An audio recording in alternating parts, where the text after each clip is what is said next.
What is a man profited if he shall gain the whole world and lose his own soul? There is no greater thing if you know Jesus Christ as your personal Savior and follow His word. May this program help you to know Jesus and to follow His word. Amen. నీ జీవితంలో శాంతి సమాధానము లేక నిరాశలో నిస్పృహలో ఒంటరిగా ఉన్నట్లు తలంచుచున్నావా? అయితే వెంటనే దేవుని వాక్యాన్ని, దేవుని శక్తిని నీవు తెలుసుకోవాల్సి ఉంది. ఎందుకంటే దేవుని వాక్యము తెలుసుకొనుట ద్వారా దేవుని శక్తిని మనం పొందుకుంటాం. కాబట్టి దేవుని వాక్యమును తెలుసుకొని దేవుని శక్తిని పొందుకొనుము. పాస్టర్ గాలి గంగరాజు గారు పరిశుద్ధ గ్రంథము నుండి 3500 వాక్యములు కంఠపాఠం చేసి దేవుని వాక్య శక్తిని పొందుకొని ఉన్నారు. ఇంకను అనేక మంది దేవుని వాక్యమును కంఠపాఠం చేయడానికి ప్రోత్సహించినట్లుగా దేవుని కృప వలన ది బైబుల్ ఫౌండేషన్ అను సంస్థను స్థాపించి దాని ద్వారా అనేక మందికి ఆకర్షణీయమైనటువంటి బహుమతులను అందజేయుచున్నారు. వెంటనే దేవుని వాక్యాన్ని కంఠపాఠం చేయడం ప్రారంభించండి. 3000 వాక్యాలు కంఠపాఠం చేసినటువంటి వారికి హీరో హోండా బైక్ ఇవ్వబడుతుంది. 2000 వాక్యాలు కంఠపాఠం చేయబడినటువంటి వారికి ల్యాప్టాప్ ఇవ్వబడుతుంది. 1000 వాక్యాలు కంఠపాఠం చేసినటువంటి వారికి హోమ్ కంప్యూటర్ ఇవ్వబడుతుంది. 500 వాక్యాలు కంఠపాఠం చేసినటువంటి వారికి కాస్ట్లీ కొరియన్ బైబుల్ ఇవ్వబడుతుంది. 100 వాక్యాలు కంఠపాఠం చేసినటువంటి వారికి పరిశుద్ధ గ్రంథము ఇవ్వబడుతుంది. మొట్టమొదటిసారి బైబిల్ ఫౌండేషన్ సంస్థ ద్వారా 1000 వాక్యములు కంఠపాఠం చేసిన వారికి ఈ కంప్యూటర్ ప్రకటించడం చాలా సంతోషకరం. కాబట్టి మేము ఏమైతే అనౌన్స్ చేస్తున్నామో తప్పక నెరవేరుస్తామని ఈ విధంగా మేము తెలియపరుచుకుంటున్నాం. పట్టులతో 1000 వాక్యాలు కంఠపాఠం చేశారు కాబట్టి వారిని అభినందిస్తూ ఈ కంప్యూటర్ని వారికి అందజేస్తాం. 500 వాక్యములు, 1000 వాక్యములు, 2000 వాక్యములు మరియు 3000 వాక్యములు కంఠపాఠం చేసిన వారు మొదట మీ ఇంటి యొద్దనే మీరు కంఠపాఠం చేసిన వాక్యములు చూడకుండా రాసి మా చిరునామాకు పంపబడును. అవి పరీక్షింపబడిన తరువాత మౌలిక పరీక్ష తేదీ మీకు తెలుపబడును. అప్పుడు మీరు కంఠపాఠం చేసి రాసి పంపించిన వాక్యములు నోట్తో చెప్పవలను. అలాగూ చెప్పిన వారికి ప్రకటించబడిన బహుమతులు అందజేయబడును. Today's topic is battle belongs to God. నేటి ధ్యానాంశము యుద్ధము యెహోవాకు సంబంధించింది. And in the Bible we can see there are many scriptures which tells that God fights for his children. దేవుడు తన యొక్క ప్రజల పక్షముగా యుద్ధం చేసేవాడని బైబిల్లో అనేక వాక్యాలు మనకు జ్ఞాపకం చేస్తూ ఉన్నాయి. And it is such an encouraging word even to hear that God fights for his children. దేవుడు తన యొక్క ప్రజల పక్షముగా యుద్ధం చేస్తాడు అన్నటువంటి మాటను మనం వినడం ఎంతో మనకు ప్రోత్సాహాన్ని కలిగిస్తుంది. Book of Joshua chapter 23 verse 10 says, "One man of you shall chase 1,000. But the Lord your God, it is that fighteth for you as he hath promised you." యెహోషువ గ్రంథము 23వ అధ్యాయము 10వ వచనము, మీ దేవుడైన యెహోవా మీకు ఇచ్చిన మాట చొప్పున తానే మీ కొరకు యుద్ధము చేయవాడు కనుక మీలో ఒకడు 1000 మందిని తరుమును. And here we see God fights for his people. దేవుడు తన యొక్క ప్రజల పక్షంగా యుద్ధం చేయడం ఇక్కడ మనం చూస్తున్నాం. And in book of Exodus chapter 14 verse 14 also says that the Lord shall fight for you and he shall hold your peace. నిర్గమకాండం 14వ అధ్యాయం 14వ వచనంలో యెహోవా మీ పక్షమున యుద్ధం చేయనటువంటి మాటను చూస్తున్నాం. But in 11th verse it says, "Take good heed therefore unto yourselves that allow the Lord your God." 11వ వచనంలో మనం చూస్తున్నాము, కాబట్టి మీరు బహు జాగ్రత్త పడి మీ దేవుడైన యెహోవాను ప్రేమింపవలెను. Many times we claim the promise, at the same time we forget our responsibility. చాలా సార్లు దేవుని యొక్క ఆశీర్వాదమును మనం పొందుకోవాలని ఇష్టపడుతూ ఉంటాం. అయితే మనము చేయాల్సినటువంటి బాధ్యతను మర్చిపోతూ ఉంటాం. Here we see 10th verse, "The Lord shall fight for you." It's a promise. ఇక్కడ 10వ వచనంలో దేవుడు మీ పక్షముగా యుద్ధం చేస్తాడన్నటువంటిది వాగ్దానము. But 11th verse is your responsibility, which tells that we must be careful to allow the Lord our God. 11వ వచనంలో మన యొక్క బాధ్యతను మనం చూస్తున్నాము. మన దేవుడైనటువంటి ప్రభువును ప్రేమించుటకు మనము జాగ్రత్త పడాలి. The key word here is not the battle, ఇక్కడ యుద్ధం అన్నటువంటిది ప్రాముఖ్యమైనటువంటిది కాదు. But the key word is, are we careful to love the Lord our God? అయితే మన దేవుడైనటువంటి ప్రభువును మనం ప్రేమించడానికి జాగ్రత్త పడుతున్నామా? Because if you are careful to love the Lord your God, the Bible says, the Lord shall fight for you. మనము దేవుణ్ణి ప్రేమించడానికి జాగ్రత్తలు వహించినట్లయితే దేవుడు మన పక్షంగా యుద్ధం చేస్తాడని బైబిల్ చెబుతోంది. So don't worry about your battle. నీ యొక్క యుద్ధాన్ని గురించి నీవు భయపడాల్సిన అవసరం లేదు. Don't worry about the problems which you are going through. నీ జీవితంలో నీవు వెళ్తున్నటువంటి సమస్యల గురించి నీవు చింతించాల్సినటువంటి పని లేదు. If you are careful to love the Lord your God, the Lord shall solve all your problems. నీ దేవుడైనటువంటి ప్రభు నీవు ప్రేమించడానికి జాగ్రత్త పడినట్లయితే ప్రభు ప్రతి సమస్యను కూడా పరిష్కరించగలరు. Sometimes he may not solve the problems, but he will help you to sustain in the problems to glorify his name. కొన్ని సందర్భాల్లో నీ యొక్క సమస్యలకు పరిష్కారం రాకపోయినప్పటికీ కూడా నీ సమస్యల్లో నీవు తట్టుకునేటువంటి శక్తిని ఆయన నీకు అనుగ్రహించి తన యొక్క నామాన్ని మహిమపరుచుకుంటాడు. So God is speaking to you, don't worry about the battle. కాబట్టి దేవునితో మాట్లాడుతున్నాడు, యుద్ధముల గురించి నీవు భయపడాల్సినటువంటి పని లేదు. Don't worry about your problems. నీ యొక్క సమస్యల గురించి నీవు భయపడాల్సినటువంటి పని లేదు. Because Joshua told them, the Lord shall fight for you. యెహోషువ ఇక్కడ వారితో అంటున్నాడు, దేవుడు మీ పక్షముగా యుద్ధము చేయనయున్నాడు. But you must be careful to love the Lord your God. అయితే నీ దేవుడైనటువంటి ప్రభువును మీరు ప్రేమించడానికి జాగ్రత్త పడాలి.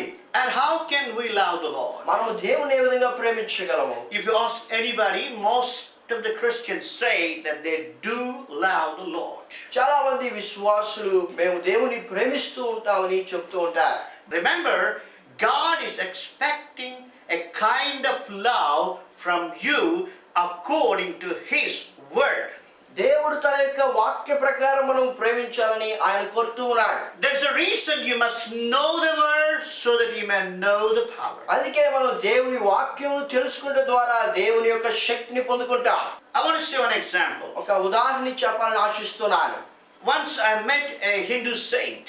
ఒక హిందూ భక్తుడిని నేను కలుసుకున్నాను. He left his family and he was going like a sadhu. ఆయన కుటుంబాన్ని వదిలిపెట్టి సాధువు వలె ఆయన ప్రయాణం చేస్తున్నాడు. I felt to share the gospel with him. ఆయనతో సువార్త పంచుకోవాలని అనిపించింది. And really he heard the gospel with great zeal.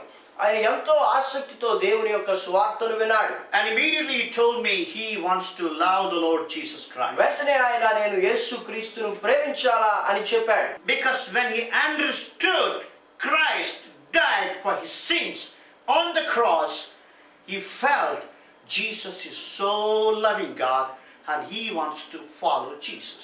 ఎప్పుడైతే యేసు ప్రభు తన యొక్క పాపమును బట్టి శిలువపైన మరణించాడు అన్నటువంటి వార్తను విన్నాడో ఆయన యేసు ప్రభువును వెంబడించాలన్నటువంటి ఆశను కలిగి యేసు ప్రభువును ప్రేమిస్తానని ఆయన చెప్పాడు. Then he told his story. ఆయన కథను నాకు చెప్పాడు. He has some problems with his wife. ఆయన భార్యతో ఆయనకున్నటువంటి సమస్యలు చెప్పాడు. So both separated. కాబట్టి వారిద్దరు కూడా వేరు చేయబడ్డారు. And he became a sadhu and going around the country. ఆయన ఆ విధంగా కుటుంబాన్ని వదిలిపెట్టి దేశంలో తిరగడం ప్రారంభించాడు. So I told him, if you love the Lord Jesus, if you accept Christ as your personal savior, the next thing you should do is you must go and reconcile with your wife. నీవు యేసుక్రీస్తుని అంగీకరించినట్లయితే నీవు క్రీస్తును ప్రేమిస్తున్నట్లయితే మొట్టమొదటిగా నీవు వెళ్ళి నీ భార్యతో సమాధాన పడాలని చెప్పి నేను చెప్పాను. And immediately he said, "Sir, I am prepared to go to hell rather to my wife." వెంటనే ఆయన ఏమన్నాడో తెలుసా, నేను నరకానికైనా వెళ్తాను కానీ నా భార్య దగ్గరికి మాత్రం వెళ్ళనని చెప్పాడు. And he told me also, even if I go and ask his wife, she will give the same statement. మరి ఆయన ఇంకా ఏం చెప్పాడంటే నేను వెళ్ళి ఆయన భార్యతో మాట్లాడితే ఆమె కూడా ఇదే మాట చెప్తుందని కూడా చెప్పాడు. So he told me that he cannot go and reconcile with his wife. కాబట్టి ఆయన తన భార్య దగ్గరికి వెళ్ళి సమాధాన పడదని చెప్పి ఆయన ఖచ్చితంగా చెప్పాడు. See, he says he loves Jesus, but he doesn't want to obey his word.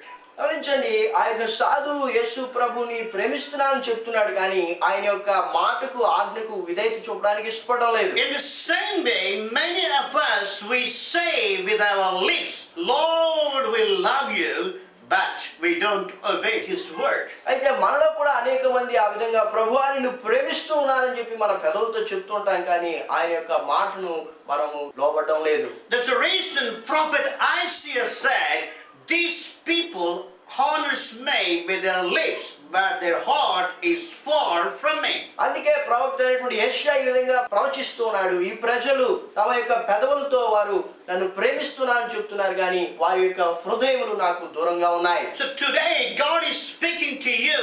Are you really loving the Lord your God? కాబట్టి దేవుడు ఈ ఉదయకాల సమయంలో మనతో మాట్లాడుతున్నాడు, మనం నిజంగా దేవుణ్ణి ప్రేమిస్తూ ఉన్నామా? If you love the Lord, remember you must surrender your life to His word. మనము దేవుని ప్రేమిస్తూ ఉన్నట్లయితే దేవుని యొక్క వాక్యానికి మన యొక్క జీవితాన్ని అప్పగించుకోవాలి. If you say that you love the Lord and you don't obey the word of God, that is not the love God is expecting from you. మనము దేవుని ప్రేమిస్తున్నామని చెబుతూ దేవుని యొక్క వాక్యములకు విధేయత చూపకుండా ఉన్నట్లయితే దేవుడు అటువంటి ప్రేమను మన నుండి ఆశించడం లేదు. We must study the word of God to know what kind of love God is expecting from us. మన నుండి దేవుడు ఎటువంటి ప్రేమను ఆశిస్తున్నాడో తెలుసుకోవడానికి దేవుని యొక్క వాక్యమును మనం ధ్యానించాలి. There's a reason, know the word, know the power. అందుకే దేవుని యొక్క వాక్యమును మనం తెలుసుకోవడం ద్వారా దేవుని యొక్క శక్తిని మనం పొందుకుంటాం. This program encourages you to study the word of God so that you may know the will of God. ఈ యొక్క కార్యక్రమం దేవుని యొక్క వాక్యమును మీరు తెలుసుకొని దేవుని యొక్క చిత్తాన్ని కనుగొనడానికి సహాయపడుతోంది. Basically, I want to share with you, God is expecting two kinds of love from you. దేవుడు మన నుండి రెండు ప్రత్యేకమైనటువంటి విధములో దేవుణ్ణి ప్రేమించాలని కోరుతూ ఉన్నాడు. Number one, the quality of love that God is expecting from us, we can see Mark Gospel chapter 12, verse 29 and 30. Mark సువార్త 12వ అధ్యాయము 29-30 వచనాలు మనం చూసినట్లయితే దేవుణ్ణి మనం ఏ విధంగా ప్రేమించాలో అక్కడ చెప్పబడి ఉంది. Let us read the scripture. And Jesus answered him, the first of all the commandments is, Hear, O Israel, the Lord our God is one Lord, and thou shalt love the Lord thy God with all thy heart, and with all thy soul, and with all thy mind, and with all thy strength. This is the first commandment. అందుకే యేసు ప్రధానమైనది ఏదనగా, ఓ ఇశ్రాయేలు వినుము, మన దేవుడైన ప్రభు, అద్వితీయ ప్రభు, నీవు నీ పూర్ణ హృదయముతోను, నీ పూర్ణ ఆత్మతోను, నీ పూర్ణ వివేకముతోను, నీ పూర్ణ బలముతోను నీ దేవుడైన ప్రభువును ప్రేమింపవలె నన్నది ప్రధానమైన ఆజ్ఞ. Here we see God is expecting a kind of love that is in fullness. దేవుడు పరిపూర్ణంగా మనం ఆయనను ప్రేమించాలని కోరుతూ ఉన్నాడు. We can see with all your heart, with all the soul, with all the mind, with all the strength. మన యొక్క పూర్ణ హృదయంతో, పూర్ణ ఆత్మతో, పూర్ణ వివేకంతో, పూర్ణ బలంతో దేవుని ప్రేమించాలని ఆయన కోరుతూ ఉన్నాడు. Examine yourselves. కాబట్టి మనల్ని మనం పరిశీలించుకోవాలి. Are you really loving the Lord with all your strength, with all your mind, with all your soul, with all your strength? మన యొక్క పూర్ణ హృదయంతో, మన యొక్క పూర్ణ ఆత్మతో, మన యొక్క పూర్ణ వివేకంతో, మన యొక్క పూర్ణ బలంతో మనం దేవుని ప్రేమిస్తూ ఉన్నామా? So God is expecting that kind of love from you. దేవుడు అటువంటి ప్రేమను మన నుండి ఆశిస్తూ ఉన్నాడు. And secondly, we can see that quality of love that God is expecting from us. రెండవదిగా దేవుడు ఎటువంటి ప్రేమను మన నుండి ఆశిస్తున్నాడో మనం చూద్దాం.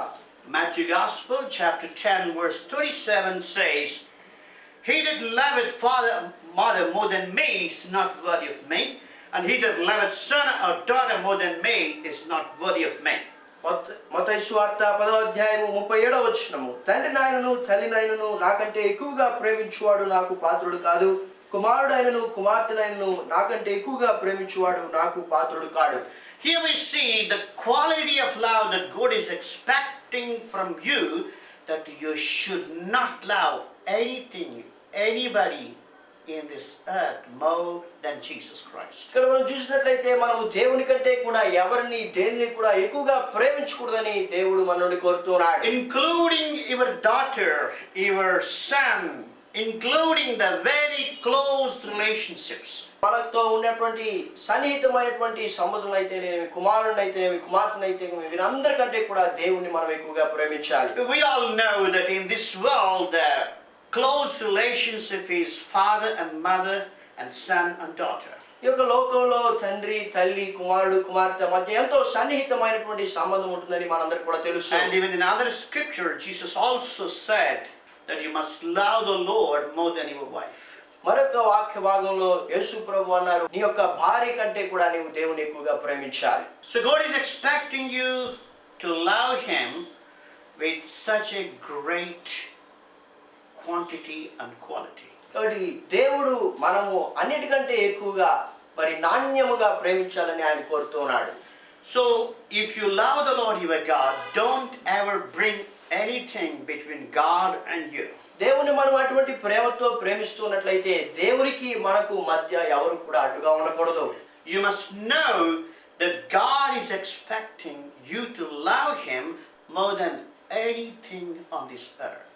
కాబట్టి భూమి మీద దేనిని కూడా మనం దేవుని కంటే ఎక్కువగా ప్రేమించకూడదని దేవుడు ఆశిస్తున్నాడు. And many times we love relationships in this world. అయితే చాలా సార్లు ఇహ సంబంధమైనటువంటి సన్నిహిత సంబంధాలను మనం ప్రేమిస్తూ ఉంటాం. Many times we are craving for material things. అనేక సార్లు మనం ఇహ సంబంధమైనటువంటి విషయాల కొరకు ఎక్కువగా ఆశిస్తూ ఉంటాం. Maybe an young girl may love her boyfriend more than the Lord. మరి ఒక యవన స్త్రీ దేవుని కంటే కూడా ఒక యవన పురుషుని ప్రేమిస్తుండవచ్చు. Maybe an young man loving his girlfriend more than the Lord. ఒక యవనస్తుడు ఆ దేవుని కంటే కూడా ఒక యవనస్తురాలను ప్రేమిస్తుండవచ్చు. So I want to tell you, you should cut off anything and everything that comes between you and God. కాబట్టి దేవునికి నీకు మధ్య ఏదైనా ఉన్నట్లయితే దాన్ని తొలగించుకోవడం మంచిది. So God is speaking to you that He wants to fight for you. దేవుడు నీతో మాట్లాడుతున్నాడు, నీ పక్షంగా దేవుడు యుద్ధం చేయాలని ఆయన ఆశిస్తున్నాడు. God wants to solve your problems. నీ యొక్క సమస్యలను పరిష్కరించాలని దేవుడు ఇష్టపడుతున్నాడు. Of course, you are also expecting God to fight for you. మనం కూడా దేవుడు మన పక్షంగా యుద్ధం చేయాలని ఆశిస్తున్నాడు. You are expecting God to intervene into your problems and solve every one of your problems. కాబట్టి దేవుడు మన యొక్క సమస్యల్లో ఆయన జోక్యం చేసుకొని వాటిని పరిష్కరించాలని మనందరం కూడా కోరుతూ ఉన్నాం. But God wants you to love Him with such great love.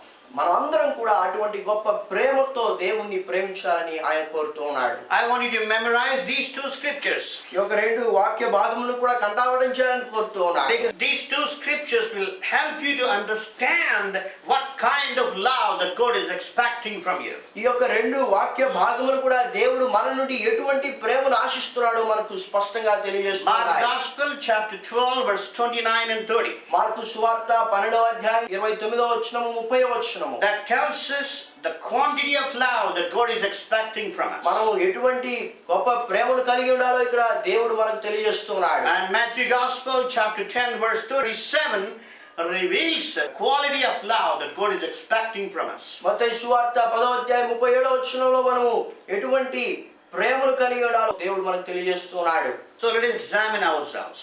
కాబట్టి మనము పరిశీలించుకుందాం. God wants you to help you. దేవుడు మనకు సహాయం చేయాలని ఆయన ఆశిస్తున్నాడు. And you are expecting God to help you. దేవుడు మనకు సహాయం చేయాలని మనం కూడా ఆశిస్తున్నాం. But in between there is a condition that you must surrender your life to Him. అయితే మధ్యలో ఒక నిబంధన ఉంది, ఏంటంటే మనము మన జీవితాలను దేవునికి సమర్పించుకోవాలి. You must love the Lord your God with all your heart, with all your soul, with all your mind, and with all your strength. నీ దేవుడైనటువంటి ప్రభువును నీ యొక్క పూర్ణ హృదయంతో, పూర్ణ ఆత్మతో, పూర్ణ వివేకంతో, పూర్ణ బలంతో నీవు ప్రేమించాలి. And let me conclude this message with an example. ఒక ఉదాహరణతో ఈ యొక్క వర్తమానాన్ని మనం ముగించుకుందాం. Imagine when a person can use all his strength, all his power. ఒక మనిషి ఎప్పుడు తన యొక్క బలమంతటిని కూడా ఉపయోగిస్తాడో మనం ఒకసారి ఊహించుకుందాం. I think in two situations. రెండు పరిస్థితుల్లో మనిషి తన యొక్క బలాన్ని అంతా కూడా ఉపయోగిస్తాడు. Number one, when a person is participating in a competition, maybe a running competition, he will try to use all his strength to run and win. మొట్టమొదటిగా ఒక మనిషి ఏదన్నా పందెంలో ఆయన పరిగెత్తున్నట్లయితే ఆ యొక్క పందెంలో గెలవాలని ఆయన యొక్క బలానంతా కూడా ఉపయోగిస్తాడు. And maybe in Olympic Games, a person uses all his ability to win the race. Olympics లో పాల్గొనేటువంటి వారు వారి యొక్క బలానంతా కూడా ఉపయోగించి పాల్గొంటారు. Remember, you are in a spiritual battlefield and you must use all your strength to win the race. మనం ఆత్మ సంబంధమైనటువంటి యుద్ధంలో ఉన్నవారమని మనం జ్ఞాపకం ఉంచుకోవాలి. కాబట్టి మన యొక్క పూర్ణ బలంతో మనము దేవుణ్ణి ప్రేమించాలి. And the Bible says, looking unto Jesus, the author and finisher of our faith, we should run the race. కాబట్టి విశ్వాసులకు కర్తయు దాన్ని కొనసాగించు యేసు వైపు చూస్తూ మన ముందుంచబడినటువంటి పందెంలో మన ముందు కొనసాగాలి. At the same time, we should set aside all sins that causes to stop your spiritual race. అదే సమయంలో మన యొక్క ఆత్మీయ జీవితంలో ముందుకెళ్తున్నటువంటి పందెంలో మనకు అడ్డుగా ఉన్నటువంటి ప్రతి పాపమును కూడా మనం విడిచిపెట్టాలి. And second reason, we can say, when a person is fear for his life, he will try to use all his strength. రెండవదిగా మనం చూసినట్లయితే ఒక మనిషి మరణ పరిస్థితిలో ఉన్నప్పుడు ఆయన తన యొక్క బలాన్ని ఉపయోగిస్తాడు. If you really love the Lord, the temptation comes to commit sin, you must run from it. మనకు పాపం చేయాలన్నటువంటి శోధనను మనము ఎదుర్కొన్నప్పుడు అటువంటి సందర్భంలో మనం దాన్ని విడిచి పారిపోవాలి. Then you must use all your strength to come out of that situation. ఆ యొక్క పరిస్థితి నుండి నువ్వు బయటపడడానికి నీ యొక్క బలాన్నంతా కూడా నువ్వు ఉపయోగించాలి. Remember, Joseph used all his strength to run away from Potiphar's wife. Potiphar భార్య నుండి యోసేపు విడిపించబడడానికి ఆయన తన యొక్క బలాన్నంతా కూడా ఉపయోగించి ఆమె ఎదురు నుండి పారిపోయాడు. Similarly, when you feel you are going through a temptation, you must leave that place. You must leave that person. You must leave that situation.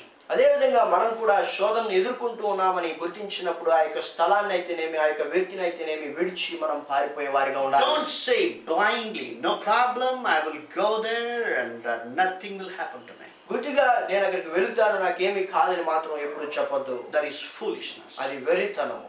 Even Joseph fled from Potiphar's wife. యోసేపు Potiphar భార్య యొద్ద నుండి ఆయన పారిపోయాడు.